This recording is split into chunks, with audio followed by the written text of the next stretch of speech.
नमस्कार। द्वीप दर्पण में आप सभी का स्वागत है। आइए एक नजर डालते हैं आज के मुख्य अंश पर।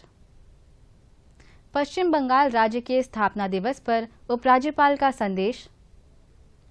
द्वीप समूह के विकास से जुड़े मुद्दों पर चर्चा हेतु सांसद ने की उपराज्यपाल से मुलाकात। और 10वां अंतर्राष्ट्रीय योग दिवस का सजीव प्रसारण। अब द्वीप दर्पण विस्तार से। पश्चिम बंगाल राज्य के स्थापना दिवस पर द्वीपों के उपराज्यपाल एडमिरल डी.के. जोशी ने इन द्वीपों में रहने वाले पश्चिम बंगाल के लोगों को अपनी हार्दिक बधाई दी है। उन्होंने कहा कि पश्चिम बंगाल अद्वितीय सौंदर्य और गहन बुद्धि की भूमि है, जो रविंद्रनाथ टैगोर, स्वामी विवेकानंद और नेताजी सुभाष चंद्र बोस जैसे दिग्गजों के लिए एक पोषण भूमि रही है। इसकी समृद्ध सांस्कृतिक विरासत, विविध लोक परंपराएं और बंगाली साहित्य, संगीत और खेल में उल्लेखनीय योगदान इसे वास्तव में विशिष्ट बनाता है। अंडमान और निकोबार द्वीप समूह लोकसभा निर्वाचन क्षेत्र से नवनिर्वाचित सांसद विष्णुपद रे ने राजनिवास में अंडमान निकोबार द्वीप समूह के माननीय उपराज्यपाल एडमिरल डी.के. जोशी से मुलाकात की। इस दौरान द्वीप समूह के विकास से जुड़े मुद्दों पर चर्चा की गई। नवनिर्वाचित पोर्ट ब्लेयर नगरपालिका परिषद के अध्यक्ष सुदीप राय शर्मा ने राजनिवास से अंडमान निकोबार द्वीप समूह के माननीय उपराज्यपाल एडमिरल डी.के. जोशी से मुलाकात की। 10वां अंतर्राष्ट्रीय योग दिवस कल पूरे देश में मनाया जाएगा। जम्मू एवं कश्मीर के श्रीनगर से सुबह 6:30 से योग का प्रदर्शन होगा। माननीय प्रधानमंत्री श्री नरेंद्र मोदी श्रीनगर में योग के मुख्य कार्यक्रम का नेतृत्व करेंगे। सभी डीडी चैनल प्रसारण के लिए डीडी न्यूज से जुड़ेंगे। इस कार्यक्रम को डीडी पोर्ट ब्लेयर से भी सजीव प्रसारित किया जाएगा। वहीं कल इन द्वीपों में भी प्रशासन ने सामूहिक योग प्रदर्शन के लिए द्वीपों के तीनों जिलों में 46 प्रमुख स्थानों को नामित किया है। मुख्य समारोह कल सुबह 6 बजे से 8 बजे तक राजकीय बालिका विद्यालय के सभागार में आयोजित किया जाएगा। कार्यक्रम को कल सुबह 6:25 से दूरदर्शन केंद्र पोर्ट ब्लेयर के यूट्यूब चैनल से सजीव प्रसारित किया जाएगा। आइए देखते हैं हमारे साथी पूजा प्रमाणिक, जो गर्ल्स स्कूल में उपस्थित हैं और इस सामूहिक योग की तैयारी की जानकारी दे रही हैं। योग जीवन का वो दर्पण है जो मनुष्य के आत्मा को उनके शरीर से जोड़ता है। योग हमारी भारतीय संस्कृति का एक हिस्सा है और विश्व को भारत की एक बड़ी भेंट है।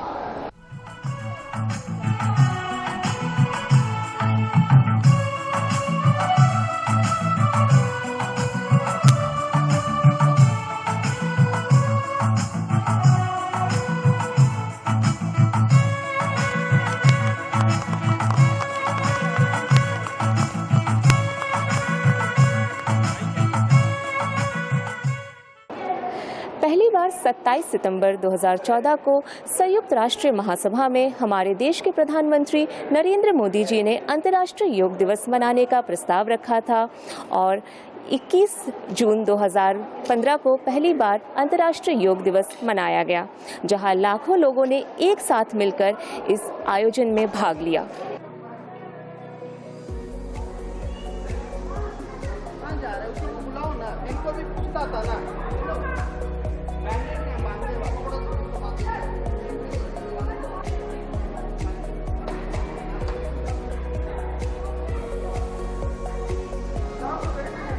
इस अंतर्राष्ट्रीय योग दिवस को भारत के साथ साथ पूरा विश्व मनाएगा और कल दुनिया और भारत के साथ साथ अंडमान और निकोबार द्वीप समूह भी 10वां योग दिवस मनाएगा, जिसकी कुछ झलक आप हमारे पीछे देख सकते हैं कि किस तरह से अंडमान और निकोबार प्रशासन 10वां योग दिवस मनाने की तैयारियां कर रही है।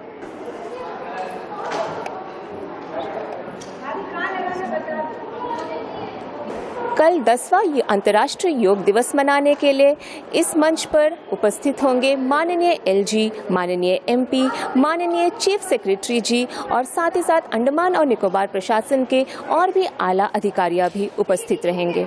और इस पूरे कार्यक्रम का सीधा और सजीव प्रसारण करेगा दूरदर्शन केंद्र पोर्ट ब्लेयर।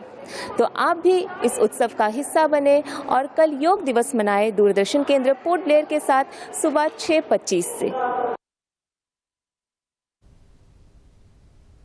दूरदर्शन केंद्र पोर्ट ब्लेयर कल शाम 5:30 बजे से शाम 6 बजे तक योग से शरीर और मन को स्वस्थ करना विषय पर विशेष लाइव फोन इन कार्यक्रम प्रसारित करेगा। आयुष अस्पताल के योग प्रशिक्षक गुणा शेखर स्टूडियो में विशेषज्ञ के रूप में उपस्थित रहेंगे और दर्शकों के सवालों का जवाब देंगे।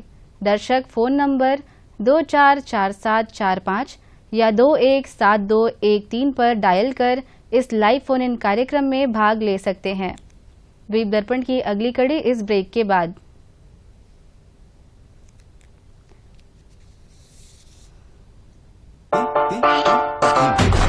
ए शिवा, देख आ गया सूर्य। तू अकेला आया रे, अब तुझे कौन बचाएगा? मेरे साथ है माँ का आशीर्वाद, 6 एयरबैग स्टैंडर्ड और 40+ एडवांस सेफ्टी फीचर्स। दिल में बस जाए एक्स्ट्रा। दक्षिण अंडमान की ICDS शहरी परियोजना के तहत विभिन्न आंगनवाड़ी केंद्रों में मानदेय के आधार पर आंगनवाड़ी कार्यकर्ता और आंगनवाड़ी सहायिका के पद के लिए प्रतीक्षा सूची के साथ चयनित उम्मीदवारों की सूची बाल विकास परियोजना अधिकारी के कार्यालय के नोटिस बोर्ड पर प्रदर्शित की गई है। आटम पहाड़ पोर्ट ब्लेयर के चयनित उम्मीदवारों को 24 जून तक अपना नियुक्ति आदेश प्राप्त करना आवश्यक है। उम्मीदवारों के सत्यापन के लिए अपने मूल प्रमाण पत्र प्रस्तुत करना होगा और 1 जुलाई से 3 जुलाई तक हस्ताक्षरकर्ता के कार्यालय में ड्यूटी रिपोर्ट करना होगा। ऐसा न करने पर उनकी नियुक्ति रद्द मानी जाएगी। द्वीप दर्पण की अगली कड़ी इस ब्रेक के बाद।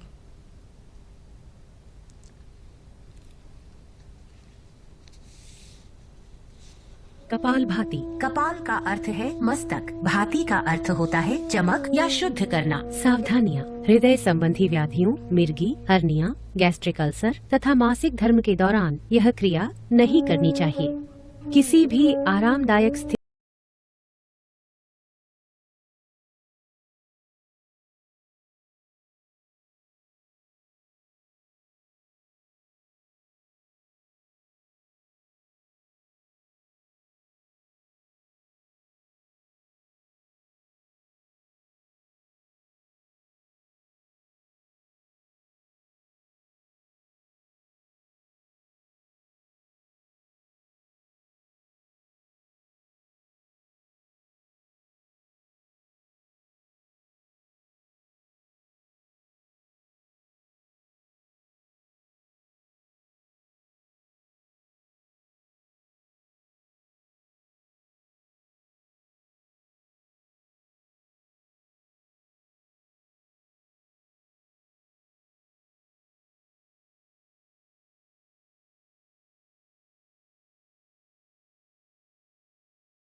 प्रसार भारती के अंतर्गत दूरदर्शन केंद्र पोर्ट ब्लेयर में पूर्णकालीन अनुबंध के आधार पर सेट अरेंजर के पद के लिए अनुभवी और योग्य व्यक्तियों से आवेदन आमंत्रित किया गया है।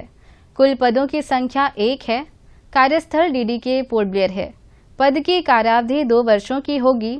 उम्मीदवारों को 25,000 रुपये का समेकित पारिश्रमिक दिया जाएगा। इस पद के लिए उम्मीदवारों को किसी मान्यता प्राप्त बोर्ड या विश्वविद्यालय से 12वीं कक्षा उत्तीर्ण होना चाहिए। अनुभव के आधार पर उम्मीदवारों को दृश्यात्मक और स्टूडियो फ्लोर से संबंधित कार्य जैसे सेट निर्माण, सेट स्थापना और सेट निराकरण में 1 वर्ष का अनुभव होना चाहिए। उम्मीदवारों की आयु 35 वर्ष से कम नहीं होनी चाहिए। कार्य की प्रकृति के तहत स्टूडियो और फील्ड में सेट निर्माण, सेट स्थापना और सेट हटाने में सहायता, जिसमें स्टूडियो, फर्श व फील्ड से संबंधित कार्य शामिल हैं। उम्मीदवारों को पूर्णकालिक आधार पर नियुक्त किया जाएगा। उम्मीदवार प्रसार भारती की वेबसाइट पर प्रकाशन की तिथि से 15 दिनों के भीतर प्रसार भारती की वेब लिंक http://applications.prasarbharati.org/ पर ऑनलाइन आवेदन कर सकते हैं। किसी भी कठिनाई के बारे में स्क्रीनशॉट के साथ इसे cmsection@prasarbharati.gov.in पर ईमेल किया जा सकता है। किसी अन्य माध्यम से प्राप्त आवेदनों पर विचार नहीं किया जाएगा।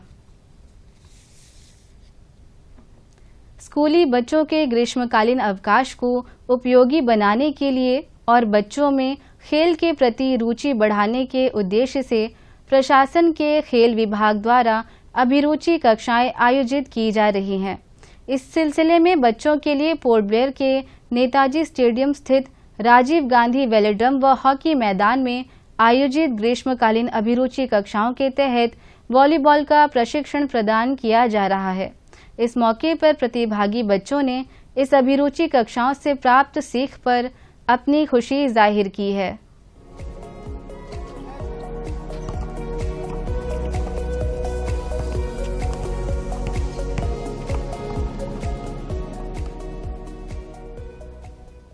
मैं बास्केटबॉल 5 इयर्स बैक शुरू किया था एंड मतलब मैंने बस अपने दोस्तों के साथ खेलना शुरू किया। उसके बाद मेरा इंटरेस्ट आया।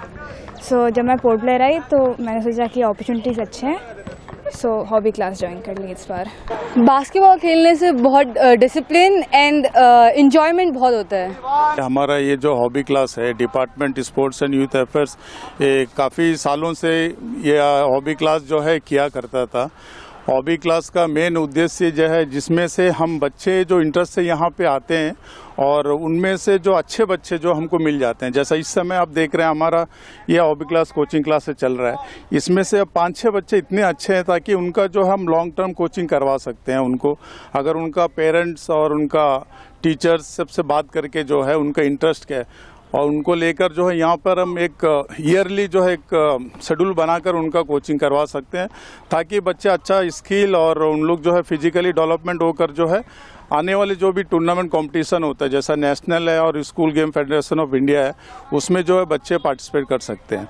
और एक्चुअली बास्केटबॉल डिसिप्लिन जो है ये कैटेगरी गेम में आता है और बहुत ही टफ होता है वहाँ ये कंपटीशन जो है आगे के लिए, और बाकी इंडिविजुअल गेम के तरह नहीं हुआ। ये बास्केटबॉल जो है बहुत ही टफ होता है। 3, 4 देन 5 फास्ट, एकदम फास्ट करना, फिर वापस करो ये सब, ठीक है। फिर 1, 2, 3, 4, 5 देन बॉल पकड़ के फिर पास करना, ओके। हाँ 10 बार करो, चलो फास्ट फास्ट फास्ट, चलो आया समझ में। 5 ट्रिपल, 3 पिवट का ट्रिपल स्टॉप पास, ओनली पिवट का मूवमेंट होना चाहिए आपका, चलो।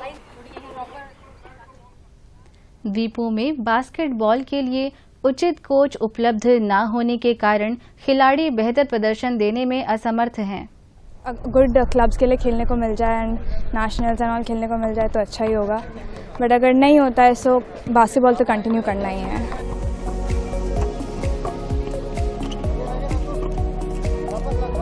कोचिंग का स्टैंडर्ड बहुत अच्छा है एंड कोचेस बहुत अच्छे हैं, बहुत अच्छे से सिखाते भी हैं।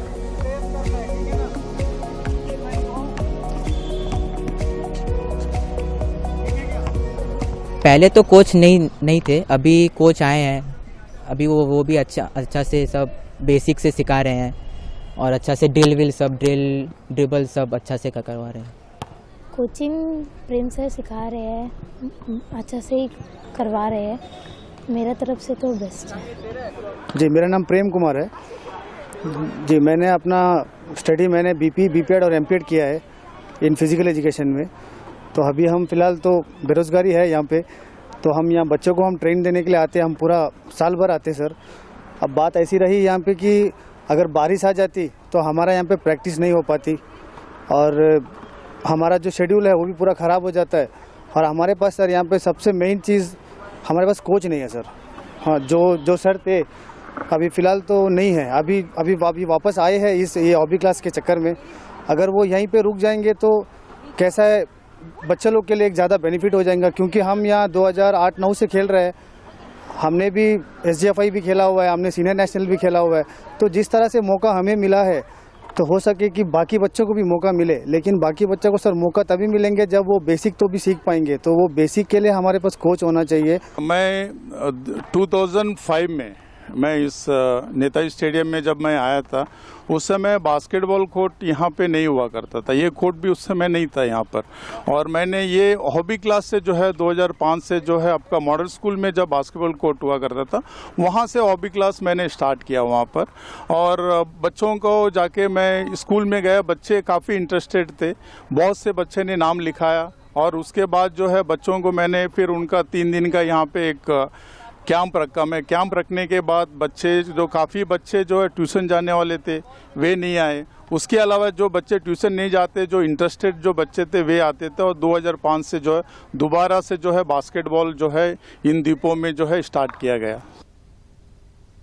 यहाँ पर इंडोर बास्केटबॉल कोर्ट की कमी भी खिलाड़ियों के प्रदर्शन को प्रभावित करता है। फैसिलिटीज़ काफ़ी अच्छी हैं कंपेयर मतलब to other places also, and मतलब इतना अच्छा नहीं है, but it's fine according to the place. Facilities तो जब यहाँ पे बारिश होता है तो फिर हम खेल नहीं पाते, कुछ फैसिलिटीज़ नहीं है, कोर्ट ख़राब हो रहा है फुल, और कोच भी यहाँ पे था नहीं, अभी जाकर सर आए हैं, इतने दिन से कोई नहीं था, तो हम अपने ही खेलते थे, अपने ही सीखते थे, तो वही सब है। अंडमान का बास्केटबॉल थोड़ा सा और डेवलप कर सकते हैं, इंडोर बास्केटबॉल कोच चाहिए, क्योंकि यहाँ का क्लाइमेट कभी भी चेंज हो जाता है, लाइक बारिश आने लग जाती है, एक वो चाहिए, और रेगुलर कोचिंग होए तो अच्छा होगा। बहुत अच्छा लग रहा है, थोड़ा फैसिलिटी थोड़ा कम है, बट चल जाता है पूरा। हम लोग अभी बेसिक से पूरा एडवांस तक सिखा रहे हैं, मैच करवा रहे हैं, सब अच्छा चल रहा है। और यहाँ पे सर खेलने के लिए हमारे पास फ्लड भी नहीं है, क्योंकि हमारे जितने भी जो बड़े लोग खेलते हैं वो अभी फ़िलहाल तो सर्विस वगैरह में है, तो उनका वो लोग मतलब 5 बजे तक उनका वो शेड्यूल ख़त्म होता है। तो उसके बाद जब हम आते हैं तो यहाँ पे सर अंधेरा हो जाता है। तो यहाँ पे सर अच्छा एक एनवायरनमेंट है हमारे पास, मतलब लाइट वगैरह था पहले, लेकिन अभी कुछ नहीं है। तो सर अगर सुधार हो जाता तो हमारे लिए अच्छा है, और हमारे अंडमान निकोबार के लिए अच्छा है कि सर एक अच्छा से अच्छा एक टीम मिल जाएगा। ये हमारा तो अंडमान निकोबार एक आइसोलेटेड प्लेस है काफ़ी। अब जोग्राफिकल कंडीशन से देखा जाएगा तो आपका 8 या 9 महीना बारिश होता है सर। और इसके ऊपर हमारे डिपार्टमेंट भी इनके ऊपर जो है थोड़ा सोच विचार कर रहे हैं कि आने वाले समय में जो है इस कोर्ट को अगर एक ओपन रूपिंग कर दे तो एक लॉन्ग टर्म हमेशा जो है यहाँ पे बच्चे प्रैक्टिस कर सकते हैं और टूर्नामेंट भी ऑर्गेनाइज कर सकते हैं। समाज कल्याण विभाग अंडमान निकोबार प्रशासन वरिष्ठ नागरिकों, विधवाओं, निराश्रित महिलाओं और दिव्यांगजनों को 2,500 रुपये और 80 वर्ष से अधिक आयु के वरिष्ठ नागरिकों को 3,000 रुपये पेंशन वित्तीय सहायता प्रदान कर रहा है। सभी लाभार्थियों को अपने आधार से जुड़े बैंक खाते में जमा की जाने वाली वित्तीय सहायता जारी रखने के लिए वर्ष में एक बार जीवन प्रमाण पत्र प्रस्तुत करना आवश्यक है। इसलिए सभी लाभार्थियों को सलाह दी जाती है कि वे निर्धारित प्रारूप में अपना जीवन प्रमाण पत्र प्रस्तुत करें। जीवन प्रमाण पत्र का प्रारूप सभी आंगनवाड़ी कार्यकर्ताओं, बाल विकास परियोजना अधिकारी कार्यालय डॉलीगंज, फरारगंज, रंगद, डिगलीपुर और कार निकोबार के पास उपलब्ध है। लाभार्थियों को सूचित किया जाता है कि वे पास के आंगनवाड़ी कार्यकर्ता की उपस्थिति में हस्ताक्षरित जीवन प्रमाण पत्र जमा करें और संबंधित क्षेत्र की मुख्य सेविका के माध्यम से CDPO कार्यालय में जमा करने के लिए आंगनवाड़ी कार्यकर्ता को सौंप दें। लाभार्थियों को प्रारूप के साथ स्व हस्ताक्षरित जीवन प्रमाण पत्र जमा करने के लिए नजदीकी आंगनवाड़ी केंद्र के अलावा किसी भी कार्यालय में जाने की आवश्यकता नहीं है। जो अक्षमता के कारण आंगनवाड़ी केंद्र जाने में असमर्थ हैं, उनके देखभाल करने वाले या अभिभावक आंगनवाड़ी कार्यकर्ता को इसकी सूचना दे सकते हैं, ताकि विभाग के प्रतिनिधि जीवन प्रमाण पत्र लेने के लिए ऐसे व्यक्तियों के घर जा सके। लाभार्थी आंगनवाड़ी कार्यकर्ता के पास 15 जुलाई तक या उससे पहले जीवन प्रमाण पत्र जमा कर सकते हैं। जीवन प्रमाण पत्र प्राप्त नहीं होने पर पेंशन लाभ रोक दिया जाएगा। बिजली विभाग द्वारा मुख्य ट्रांसमिशन लाइनों में मरम्मत कार्य किए जाने के सिलसिले में 22 जून को सुबह 7 बजे से दोपहर बाद 2 बजे तक पोर्ट ब्लेयर तथा दक्षिण अंडमान के क्षेत्रों में बिजली आपूर्ति बाधित रहेगी। और अब मौसम। अंडमान निकोबार द्वीप समूह में 23 और 24 जून को 7 से 11 सेंटीमीटर तक भारी वर्षा होने की संभावना है। इस दौरान हवा की गति 25 से 35 किलोमीटर प्रति घंटा रहेगी। इस बारे में अधिक जानकारी और सूचना के लिए राज्य आपात संचालन केंद्र से हेल्पलाइन नंबर 1070 तथा जिला आपात संचालन केंद्र से हेल्पलाइन नंबर 1077 पर संपर्क किया जा सकता है। समुद्र में आपदा स्थिति और सहायता के लिए तटरक्षक के खोज एवं बचाव एजेंसी से टोल फ्री नंबर 1554 पर संपर्क किया जा सकता है। और अब अंतर्द्वीपीय जलयान यात्रा संबंधी सूचना। MV पिलोमिलो स्वराज द्वीप तथा लॉन्ग आइलैंड होते हुए रंगत की यात्रा पर कल सवेरे 6:30 बजे पोर्ट ब्लेयर से प्रस्थान करेगा और इसकी वापसी कल ही दोपहर 12 बजे उन्हीं रास्तों से होते हुए रंगत से पोर्ट ब्लेयर के लिए होगी। MV बाराटांग स्वराज द्वीप की यात्रा पर कल सवेरे 6:30 बजे पोर्ट ब्लेयर से प्रस्थान करेगा और इसकी वापसी कल ही सवेरे 9 बजे स्वराज द्वीप से पोर्ट ब्लेयर के लिए होगी। MV कमोटा शहीद द्वीप की यात्रा पर कल सवेरे 6:30 बजे पोर्ट ब्लेयर से प्रस्थान करेगा और इसकी वापसी कल ही सवेरे 8:45 पर शहीद द्वीप से पोर्ट ब्लेयर के लिए होगी। MV कमोटा शहीद द्वीप की यात्रा पर कल दिन में 11 बजे पोर्ट ब्लेयर से प्रस्थान करेगा और इसकी वापसी कल ही दोपहर 2:30 बजे शहीद द्वीप से स्वराज द्वीप होते हुए पोर्ट ब्लेयर के लिए होगी। MV लॉन्ग आइलैंड स्वराज द्वीप की यात्रा पर कल दिन में 11:30 बजे पोर्ट ब्लेयर से प्रस्थान करेगा और इसकी वापसी कल ही 3:30 बजे शहीद द्वीप से स्वराज द्वीप होते हुए पोर्ट ब्लेयर के लिए होगी। MV बाराटांग शहीद द्वीप होते हुए स्वराज द्वीप की यात्रा पर कल दोपहर बाद 2:30 बजे पोर्ट ब्लेयर से प्रस्थान करेगा और इसकी वापसी अगले दिन सवेरे 5:30 बजे स्वराज द्वीप से शहीद द्वीप होते हुए पोर्ट ब्लेयर के लिए होगी। सभी जलयानों की यात्रा कार्यक्रम मौसम की स्थिति पर निर्भर होंगे। अंत में मुख्य अंश एक बार फिर।